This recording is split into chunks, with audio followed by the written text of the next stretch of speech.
Hi friends, welcome to Jasna's kitchen. അപ്പോൾ ഞാനിന്ന് ചെയ്യാൻ പോകുന്നത് നല്ലൊരു മുരിങ്ങയിലയും മാസും ചേർത്തുള്ള കറിയും അതുപോലെ ഓട്സിൻ്റെ ചപ്പാത്തിയുമാണ് കേട്ടോ.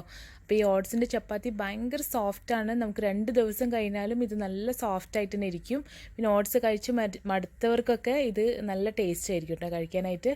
അതുപോലെ മാസ് അറിയാത്തവർക്ക് വേണ്ടി നമുക്ക് കോഴിക്കോട്ടുകാർക്കൊക്കെ അത് സുലഭമായിട്ട് അറിയുന്ന കാര്യമാണ്. അപ്പോൾ അറിയാത്തവർ ഇത് ഒരു മീൻ ഉണക്കിയെടുക്കുന്ന കേട്ടോ, ചൂര ഉണ്ടല്ലോ, അത് ഉണക്കിയെടുക്കുന്നതാണ് മാസ് എന്ന് പറയുന്നത്. അപ്പോൾ ഇതിൻ്റെ ഒരു കറി നൈസ് പത്രിയുടെ ചപ്പാത്തിയുടെ എന്തിൻ്റെ കൂടെ കഴിക്കാനും നല്ല അടിപൊളി ടേസ്റ്റാണ് കേട്ടോ. അപ്പോൾ നിങ്ങൾക്കും കിട്ടുകയാണെങ്കിൽ ഒന്ന് ട്രൈ ചെയ്ത് നോക്കുക. അപ്പോൾ നമുക്ക് നേരെ റെസിപ്പിയിലേക്ക് പോകട്ടോ. അതിന് മുൻപായിട്ട് എൻ്റെ ചാനൽ ആദ്യമായിട്ട് കാണുന്നവരാണെങ്കിൽ ഒന്ന് സബ്സ്ക്രൈബ് ചെയ്യാനും ആ ബെല്ലൈക്കൺ കൂടെ ഒന്ന് എനേബിൾ ചെയ്തിടാനും കൂടെ മറക്കരുത് കേട്ടോ. ഞാനിടുന്ന വീഡിയോസിനെല്ലാം നോട്ടിഫിക്കേഷൻ നിങ്ങൾക്ക് കിട്ടാൻ വേണ്ടിയാണ്. അപ്പോൾ ഇതാണ് മാസ് എന്ന് പറയുന്നത്, ചൂര മീൻ ഉണക്കിയെടുക്കുന്നത് കേട്ടോ. അപ്പോൾ ഇതുപോലെ ഇത്ര പോകുന്നൊരു പീസ് ഇട്ടാൽ മതി. ഇത് ഇത്രയും വേണ്ട കേട്ടോ, ഇതിൻ്റെ ഹാഫ് മാത്രമേ ഞാനിപ്പോൾ ഇടുന്നുള്ളൂ. ഭയങ്കര ടേസ്റ്റാണിത്. അപ്പോൾ ഇതിട്ട് നമുക്ക് ചമ്മന്തി ഉണ്ടാക്കാനും കറി ഉണ്ടാക്കാനും ഒക്കെ പറ്റും കേട്ടോ. അപ്പോൾ നമ്മളിതുപോലെ മുരിങ്ങയില കറിയൊക്കെ ഉണ്ടാക്കുമ്പോൾ ഒരു ചെറിയ പീസ് ഇട്ട് കൊടുത്താൽ മതി. പക്ഷേ ഇത് കുറച്ച് നല്ല ഹാർഡായിട്ടാണ് ഇരിക്കുന്നത്. അപ്പോൾ ഇതൊന്ന് പൊട്ടിച്ചെടുക്കണം. അപ്പോൾ ഞാനിത് പൊട്ടിച്ചെടുത്തിട്ടുണ്ട്. അപ്പോൾ ഇതിൽ നിന്നും കുറച്ച് പീസ് ഞാൻ മാറ്റി വെക്കുകയാണ്. ഒരു 2-3 പീസ് മാത്രം ഞാൻ ഇട്ട് കൊടുക്കുന്നുള്ളൂ. അപ്പോൾ ഇതൊന്ന് ഞാൻ വെള്ളത്തിലിട്ട് വെച്ചിട്ടുണ്ട് കേട്ടോ. അപ്പോൾ ഇത് വെള്ളത്തിലിട്ട് വെച്ചാൽ കുറച്ചൊന്ന് സോഫ്റ്റായി വരും. അപ്പോൾ നമുക്ക് മിക്സിയിൽ ഇത് അരച്ചെടുക്കാനൊക്കെ സുഖമായിരിക്കും. അല്ലെങ്കിൽ നമുക്കിത് പെട്ടെന്ന് ഇങ്ങനെ പൊട്ടിച്ചെടുക്കുമ്പോൾ ഭയങ്കര ബുദ്ധിമുട്ടായിരിക്കും. മുരിങ്ങയില ഞാനിത് ഇതുപോലെ ഊരിയെടുക്കുന്നുണ്ട്.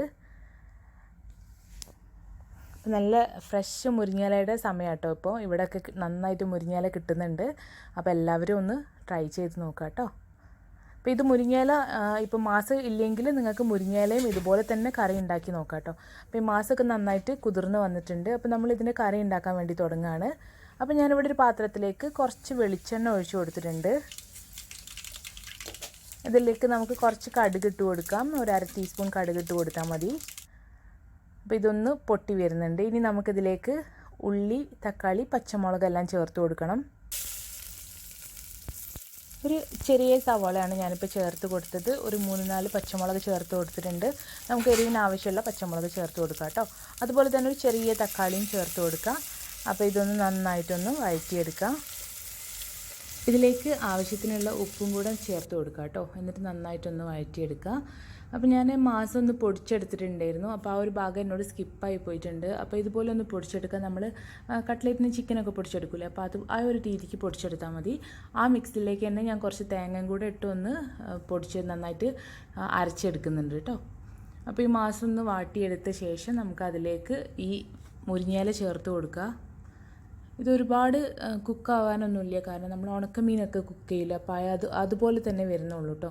അപ്പോൾ നമ്മളൊന്ന് പൊടിച്ചെടുത്തായതുകൊണ്ട് ഒരുപാട് സമയം കുക്ക് ചെയ്യൊന്നും വേണ്ട. അപ്പോൾ നമുക്കിതിലേക്ക് മുരിങ്ങയിലയും കൂടെ ചേർത്ത് ഒന്ന് നന്നായിട്ട് വഴറ്റിയെടുക്കാം. പിന്നെ മുരിങ്ങയില ചേർത്താലും ഒരുപാട് സമയമൊന്നും ഇലകളൊന്നും കുക്ക് ചെയ്യരുത്. അപ്പോൾ ഇത് നമുക്ക് പെട്ടെന്ന് തന്നെ ഉണ്ടാക്കിയെടുക്കാം കേട്ടോ. പിന്നെ മുരിങ്ങയിലയുടെ ചെറിയ തണ്ടുകളൊന്നും ഞാൻ കളഞ്ഞിട്ടില്ല. അതൊക്കെ ഇട്ടാലും നമുക്ക് വയറ്റിനൊക്കെ നല്ലതാണ്. അപ്പോൾ ഈ മാസ് കഴുകി കുതിർത്ത് വെച്ചായിരുന്നു. അപ്പോൾ അതുകൊണ്ട് തന്നെ അതിൻ്റെ ബാക്കി വന്ന വെള്ളം ഞാൻ ഇതിലോട്ട് ഒഴിച്ചു കൊടുത്തിട്ടുണ്ട്. ഇനി ഇതിലേക്ക് നമുക്ക് കുറച്ച് മഞ്ഞൾപ്പൊടി ചേർത്ത് കൊടുക്കാം. ഒരു 1/2 ടീസ്പൂൺ അളവിൽ മഞ്ഞൾപ്പൊടി ചേർത്ത് കൊടുത്തിട്ടുണ്ട്. ഇനി നമുക്കിതിലേക്ക് തേങ്ങ ഒഴിച്ചു കൊടുക്കാം കേട്ടോ. ഇപ്പോൾ കറിയൊക്കെ നന്നായിട്ട് സൈഡിൽ നിന്ന് തിളച്ച് വരുന്നുണ്ട്. അപ്പോൾ ആ ഒരു സമയത്ത് നമുക്ക് തേങ്ങ അരച്ചത് ഒഴിച്ചു കൊടുക്കുക. ഇപ്പോൾ ഞാനിവിടെ തേങ്ങ പൊടി അരച്ചെടുത്തിട്ടാണ് ചേർത്ത് കൊടുക്കുന്നത്. അപ്പോൾ നിങ്ങളുടെ കയ്യിൽ ഫ്രഷ് തേങ്ങ ഉണ്ടെങ്കിൽ അത് തന്നെ അരച്ച് ചേർത്ത് കൊടുക്കുക കേട്ടോ. അപ്പോൾ ഇതിന് കൂടുതൽ ടേസ്റ്റ് ആയിരിക്കും. ഇതിലേക്ക് ആവശ്യത്തിനുള്ള വെള്ളം കൂടെ ഒഴിച്ചു കൊടുക്കുക. ഞാനിപ്പോൾ ഇതിലേക്ക് ഒരു 1/2 കപ്പ് തേങ്ങയായിരുന്നു എടുത്തത്. അപ്പോൾ അതുകൊണ്ട് തന്നെ ഒരു 1.25 കപ്പ് വെള്ളം ഒഴിച്ചു കൊടുത്തിട്ടുണ്ട്. അപ്പോൾ നമുക്ക് ഇഷ്ടമുള്ള അത്ര തിക്കിന് വേണ്ടി എടുക്കാം കേട്ടോ. ഇതിലേക്ക് 1 ടേബിൾ സ്പൂൺ അരിപ്പൊടി ഞാൻ എടുത്തിട്ടുണ്ട്. അതൊന്ന് കുറച്ച് വെള്ളത്തിൽ കലക്കി ഒഴിച്ചു കൊടുക്കുക. കാരണം നിങ്ങൾ മുരിങ്ങയില മാത്രം കറി ഉണ്ടാക്കുകയാണെങ്കിലും കുറച്ച് അരിപ്പൊടി ഇതുപോലെ കലക്കി ഒഴിച്ചു കൊടുക്കുക. അരിപ്പൊടി ഇല്ലെങ്കിൽ മൈദ കലക്കി ഒഴിച്ചു കൊടുത്താലും മതി. അപ്പോൾ ഈ ഇലയും കറിയുമായിട്ട് വിട്ട് നിൽക്കും. നമ്മൾ അങ്ങനെ ഒഴിച്ചിട്ടില്ല എന്നുണ്ടെങ്കിൽ ഇലയും കറിയുമായിട്ട് ഇങ്ങനെ വേറിട്ട് കിടക്കുന്ന പോലെ ഉണ്ടാവും. ഇതുപോലെ ആണെങ്കിൽ നമുക്കെല്ലാം നല്ല മിക്സായി കിടന്നോളും. അപ്പോൾ നമ്മുടെ മുരിങ്ങയില കറി ഇവിടെ റെഡി ആയിട്ടുണ്ട് കേട്ടോ. അപ്പോൾ ഇതിൻ്റെ കൂടെ കഴിക്കാൻ നമുക്കിനി ചപ്പാത്തി ഉണ്ടാക്കിയെടുക്കാം. ഇത് നല്ലൊരു സ്മെല്ലാട്ടോ. നമുക്ക് ഈ മാസമൊക്കെ ഇട്ടതുകൊണ്ട് തന്നെ നല്ലൊരു സ്മെല്ലാണ് വരുന്നത്. അപ്പോൾ നിങ്ങൾക്ക് കിട്ടുകയാണെങ്കിൽ എന്തായാലും ഒരിക്കലെങ്കിലും ട്രൈ ചെയ്ത് നോക്കണേ. അപ്പോൾ ഇതൊന്ന് ഒരുപാട് നേരം തിളയ്ക്കൊന്നും വേണ്ട കേട്ടോ, ഒന്ന് ചൂട് നന്നായിട്ടൊന്ന് ചൂട് പിടിച്ചെടുത്താൽ മതി. കാരണം തേങ്ങ ചേർത്ത ശേഷം ഒരുപാട് നേരം തിളച്ചാൽ പിന്നെ ആ തേങ്ങ ഒക്കെ സെപ്പറേറ്റ് ആയിട്ട് പോകും. അപ്പോൾ ഇതാ സൈഡിൽ നിന്നൊക്കെ ഇങ്ങനെ തിളച്ചുകൊണ്ട് വരുന്നുണ്ട്. ആ ഒരു സമയത്ത് ഞാനിത് തീന്നും ഓഫ് ചെയ്ത് മാറ്റി വെക്കുകയാണ്. ഇനി നമുക്ക് ഓട്സിൻ്റെ ചപ്പാത്തി ഉണ്ടാക്കാൻ വേണ്ടിയിട്ട് ഞാനിവിടെ 2 കപ്പ് ഓട്സ് എടുത്തിട്ടുണ്ട്. 1 കപ്പ് വോൾ ഓട്സും 1 കപ്പ് ക്വിക്ക് ഓട്സുമാണ് എടുത്തത്. അപ്പോൾ ഇത് രണ്ടും കൂടെ നമുക്ക് മിക്സ് ചെയ്ത് പൊടിച്ചെടുക്കണം. അപ്പോൾ ഇത് മുഴുവനായിട്ടുള്ള ഓട്സ് ആട്ടോ, അല്ലെങ്കിൽ നിങ്ങൾക്ക് റോൾഡ് ഓട്സ് എടുക്കുക. അപ്പോൾ ഏതായാലും കുഴപ്പമില്ല, നമുക്ക് ചപ്പാത്തിക്കൊക്കെ നല്ലത് അങ്ങനത്തെ ഓട്സാണ്. ഈ മുഴുവനായിട്ട് വരുന്നതാകുമ്പം അതിൽ നല്ല ഫൈബറൊക്കെ കൂടുതലുള്ളതാണ്. അപ്പോൾ ഇത് നന്നായിട്ട് ഞാനൊന്ന് പൊടിച്ചെടുത്തിട്ടുണ്ട് കേട്ടോ. നല്ല തരിപ്പില്ലാതെ നമുക്കിത് പൊടിച്ചെടുക്കാം. അപ്പോൾ 2 കപ്പ് ഓട്സ് എടുക്കുകയാണെങ്കിൽ പൊടിച്ച ശേഷം കേട്ടോ, 2 കപ്പ് പൊടി എടുക്കുകയാണെങ്കിൽ 2 കപ്പ് തന്നെ വെള്ളം ചേർത്ത് കൊടുക്കുക. അപ്പോൾ ഞാനിത് ഇവിടെ ഒരു പാനിലേക്ക് 2 കപ്പ് നല്ല ചൂടുവെള്ളം കേട്ടോ ഞാൻ ഒഴിച്ചു കൊടുക്കുന്നത്. നിങ്ങൾക്ക് അങ്ങനെ വേണമെന്നില്ല, വെള്ളം അതിൽ വെച്ച് ചൂടാക്കിയാലും മതി. അപ്പോൾ 2 കപ്പ് വെള്ളം ഞാനിവിടെ ചേർത്ത് കൊടുത്തിട്ടുണ്ട്. ഇനി നമുക്കിതിലേക്ക് ആവശ്യത്തിനുള്ള ഉപ്പ് ചേർത്ത് കൊടുക്കാം. 1 ടേബിൾ സ്പൂൺ വെളിച്ചെണ്ണയും കൂടെ ചേർത്ത് കൊടുത്തിട്ടുണ്ട് കേട്ടോ. ഇനി നമുക്കിതിലേക്ക് നമ്മൾ പൊടിച്ച് വെച്ച ഓട്സ് 2 കപ്പ് ചേർത്ത് കൊടുക്കുക. ഇനി ഇതൊന്ന് ചെറിയ തീയിലാക്കിയ ശേഷം ഒന്ന് പെട്ടെന്ന് തന്നെ നന്നായിട്ടൊന്ന് മിക്സ് ചെയ്തെടുക്കാം. അപ്പോൾ ഈ ഓട്സിൽ പെട്ടെന്ന് തന്നെ ഇതിൻ്റെ വെള്ളമൊക്കെ ഒന്ന് വറ്റിപ്പോകും കേട്ടോ. അപ്പോൾ ഇതൊന്ന് നന്നായിട്ട് വെള്ളം വറ്റി ഡ്രൈ ആയി വന്നിട്ടുണ്ട്. അപ്പോൾ ഇതൊന്ന് നന്നായിട്ട് മിക്സ് ചെയ്ത് കൊടുക്കുക. നമുക്ക് തിരിച്ചും മറിച്ചിട്ടൊന്ന് മിക്സ് ചെയ്ത് കൊടുക്കുക കേട്ടോ, എല്ലാ ഭാഗത്തേക്ക് കട്ടകളൊക്കെ ഒന്ന് ഉടയുന്നവരെ. എന്നിട്ട് ഇനി നമുക്ക് ഇതിൻ്റെ തീ ഓഫ് ചെയ്യാം. എന്നിട്ട് ആ ചൂടിൽ തന്നെ അങ്ങനെ കിടക്കട്ടെ. നമുക്കൊരു 5 മിനിറ്റ് ഒന്ന് അടച്ച് വെച്ച് കൊടുക്കാം. ഇതൊന്ന് നന്നായി മിക്സ് ചെയ്ത ശേഷം മാത്രം അടച്ച് വെച്ച് കൊടുക്കാം കേട്ടോ. അപ്പോൾ ഇതൊരു 5-10 മിനിറ്റ് ഇതിൻ്റെ ചൂടൊന്നൊരു പകുതി ഭാഗം പോകുന്നവരെ ഞാനൊന്ന് അടച്ച് വെച്ചിട്ടുണ്ടായിരുന്നു. ഇനി അതിന് ശേഷം ഇതൊന്ന് എടുത്ത് നന്നായിട്ടൊന്ന് കുത്തി ഉടച്ച് നന്നായിട്ട് കുഴച്ചെടുക്കാം. അപ്പോൾ ഇതിപ്പോഴും ചൂടുണ്ട് കേട്ടോ, ഒരു ഹാഫ് ചൂടുണ്ട്. അപ്പോൾ അതുകൊണ്ടാണ് ഞാൻ ഇത് വെച്ചൊന്ന് മിക്സ് ചെയ്തെടുക്കുന്നത്. അതിനുശേഷം കയ്യിൽ കുറച്ച് ഓയിൽ പുരട്ടിയ ശേഷം നമുക്കിത് നന്നായിട്ടൊന്ന് കുഴച്ചെടുക്കാം.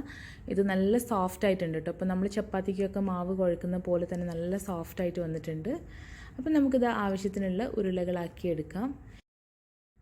നമ്മളിപ്പോൾ 2 കപ്പ് ഓട്സ് എടുക്കുമ്പോൾ ഇതുപോലെ ഒരു 15 ചപ്പാത്തി ഉണ്ടാക്കാനുള്ള മാവ് നമുക്ക് കിട്ടുന്നുണ്ട് കേട്ടോ. അപ്പോൾ ഇനി ഇതൊന്ന് പരത്തിയെടുത്ത് നമുക്ക് ചുട്ടെടുക്കാം. അപ്പോൾ ഇത് ചുടാനും വളരെ ഈസിയാണ്. അപ്പോൾ ഇത് ഞാനിവിടെ ചപ്പാത്തി ഒരെണ്ണം പരത്തിയെടുക്കുന്നുണ്ട്. അപ്പോൾ ഇത് പരത്തുന്ന സമയത്ത് നന്നായിട്ടൊന്ന് പൊടി ഇട്ട് കൊടുക്കുക കേട്ടോ. ഒന്നെങ്കിൽ ഗോതമ്പിൻ്റെ പൊടി ഇട്ട് കൊടുക്കുക, അല്ലെങ്കിൽ നിങ്ങളടുത്ത് ഓട്സ് പൊടിച്ച ബാക്കി ഉണ്ടെങ്കിൽ അത് തന്നെ ചേർത്ത് കൊടുക്കുക കേട്ടോ. എന്നിട്ട് നന്നായിട്ട് പൊടി ഇട്ടിട്ട് വേണം പരത്തി കൊടുക്കാൻ, അല്ലെങ്കിൽ ഇത് ചിലപ്പോൾ ഈ പലയുടെ മേലെ ഒട്ടി പിടിക്കും. അതുകൊണ്ടാണ്. ഇനി ഇതിൻ്റെ സൈഡൊക്കെ ഒന്ന് നമുക്ക് ഷേപ്പ് ആക്കണമെന്നുണ്ടെങ്കിൽ നമുക്കൊന്നൊരു റൗണ്ട് വെച്ചിട്ട് ഷേപ്പർ വെച്ചിട്ട് മുറിച്ചെടുക്കാം കേട്ടോ. അപ്പോൾ ഞാനിപ്പോൾ ഒന്ന് മുറിച്ചെടുക്കുന്നൊന്നുമില്ല, ഇപ്പോൾ നമുക്ക് കഴിക്കാൻ വേണ്ടി ഉണ്ടാക്കുന്നതല്ലേ. അപ്പോൾ അതുകൊണ്ട് ഞാനിത് മുറിച്ചെടുക്കാനൊന്നും പോകുന്നില്ല. അപ്പോൾ കണ്ട നല്ല പൊങ്ങി വരുന്നുണ്ട് ചപ്പാത്തി. അപ്പോൾ ഇത് നമ്മൾ സാധാരണ ചപ്പാത്തി ചുടുന്ന പോലെ തന്നെയാണ്. അപ്പോൾ നന്നായിട്ട് വേഗം പെട്ടെന്ന് ഉണ്ടാക്കാൻ പറ്റുന്നുണ്ട് നമുക്ക്. പിന്നെ അത് മാത്രമല്ല, ഇതൊരു 2 ദിവസം 3 ദിവസം വെച്ചാലും ഇത് ഇതേപോലെ തന്നെ സോഫ്റ്റായിട്ട് ഇരിക്കുന്നുണ്ട്. അതാണ് ഇതിൻ്റെ പ്രത്യേകത. പിന്നെ കഴിക്കാനും നല്ല ടേസ്റ്റ് ഉണ്ട്. അപ്പോൾ ഓട്സ് കഴിച്ച് മടുത്തവരാണെങ്കിൽ ഇത് എന്തായാലും ഒന്ന് ട്രൈ ചെയ്ത് നോക്കുക കേട്ടോ. കണ്ടോ, നിങ്ങൾക്ക് കാണുമ്പോൾ തന്നെ അറിയുന്നുണ്ടാവും ഇത് എത്രത്തോളം സോഫ്റ്റ് ആണെന്നുള്ളത്. നമുക്ക് പെട്ടെന്ന് തന്നെ മുറിച്ചെടുക്കാനും എല്ലാം പറ്റുന്നുണ്ട്. നല്ല സോഫ്റ്റ് ആയിട്ടുള്ള ചപ്പാത്തിയാണ്. അപ്പോൾ നിങ്ങളും ട്രൈ ചെയ്ത് നോക്കുക. അപ്പോൾ കുട്ടികൾക്കൊക്കെ കൊടുക്കാനും നല്ല ഹെൽത്തിയാണ് കേട്ടോ ഇത്. പൊതുവെ ഓട്സ് കഴിക്കാൻ എല്ലാവർക്കും മടിയായിരിക്കും. അപ്പോൾ അതുകൊണ്ട് ഇങ്ങനത്തെ ചപ്പാത്തിയൊക്കെ ഉണ്ടാക്കി കൊടുക്കുകയാണെങ്കിൽ അതെല്ലാവരും കഴിക്കും നല്ല ഇഷ്ടത്തോടെ തന്നെ. പിന്നെ എന്ത് കറിയുടെ കൂടെ ഇത് നല്ല ടേസ്റ്റാണ്. അപ്പോൾ ഈ ഒരു കറി എന്തായാലും നിങ്ങളൊന്ന് ഉണ്ടാക്കി നോക്കുക കേട്ടോ. മാസ് കിട്ടിയില്ല എന്നുണ്ടെങ്കിൽ മുരിങ്ങയില മാത്രം ഇതുപോലെ ഒന്ന് ചെയ്ത് നോക്കുക. അപ്പോൾ നിങ്ങൾക്ക് എൻ്റെ വീഡിയോ ഇഷ്ടമായിട്ടുണ്ടെന്ന് വിചാരിക്കുന്നു. ഇഷ്ടമായിട്ടുണ്ടെങ്കിൽ നിങ്ങളുടെ അഭിപ്രായങ്ങൾ പറയാൻ മറക്കരുത്. അതുപോലെ സപ്പോർട്ട് ചെയ്യാനും മറക്കരുത് കേട്ടോ. നിങ്ങൾക്ക് ഇഷ്ടമായിട്ടുണ്ടെങ്കിൽ നിങ്ങളുടെ ഫ്രണ്ട്സിനും കൂടെ ഈ വീഡിയോ ഒന്ന് ഷെയർ ചെയ്ത് കൊടുക്കുക. പുതിയൊരു വീഡിയോ ആയിട്ട് ഞാൻ വീണ്ടും വരുന്നതാണ്. അതുവരേക്കും bye bye. Thank you for watching Jasna's kitchen.